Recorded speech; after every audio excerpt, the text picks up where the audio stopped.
விஜய் வந்து தன்னுடைய செயல்பாட்டு ரீதியாக எதை நிரூபித்திருக்கிறார் என்று கேட்டால் 7 முறை தான் பனையூர் பங்களாவை வந்து வெளியே வந்து எட்டி பார்த்திருக்கிறார்.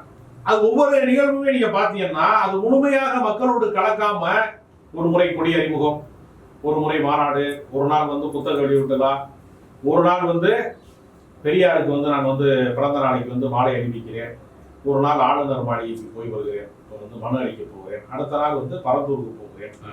ஒட்டுமொத்த நிகழ்ச்சியுமே ஒரு வருடத்திலே ஒரு 7 நிகழ்ச்சி தான், அதுல 5 தான் அரசியல் நிகழ்ச்சி. அவர் என்ன செய்யறாருன்னா இப்ப வந்து பல அரசியல் தலைவர்கள் இருக்கிறாங்க. அம்பேத்கருக்கு பிறந்த நாள் வருதுன்னா மணிமண்டபத்துக்கு போவாங்க. யாராவது தான் வீட்லயே ஒரு போட்டோவை வச்சு மாலையை போட்டவங்க யாரையாவது பார்த்துருக்கோமா? அவர் வீரமங்கை வேலுநாச்சியாருக்கு நான் வந்து மரியாதை செலுத்துகிறேன். ஒருவேளை சினிமா பிரபலமா இருக்கலாம் கொஞ்சம் கிரௌட் அதிகமாகும் அப்படிங்கிற மாதிரி அவங்க தரப்புல சொல்றாங்க. மக்களை திரட்டுகிற ஒரே ஒரு சக்தி தாங்க அரசியலோட வலிமை.